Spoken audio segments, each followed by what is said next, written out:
balik tu. Tabung. Ambil duit. Allah. 10 RM1 dah ha. Boh lah 10. Dah ada 10 kat situ, boh lah 10. Takkan RM1 je. Makan mau. Bagi duit tak mau. Tu ni. Kena bubuh semua kayak gitu. Bubuh semua.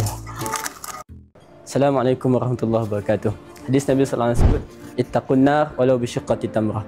Jagalah diri kamu dan bersedekahlah walaupun dengan sepotong kurma. Tapi kat sini bukan pasal kurma, tapi pasal duit. Pasal duit.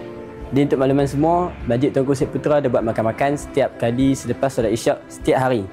Jadi kepada siapa-siapa yang berhajat untuk nak sedekah duit, bolehlah scan kod ni, dan insya-Allah ni tabung untuk infak makanan sahaja.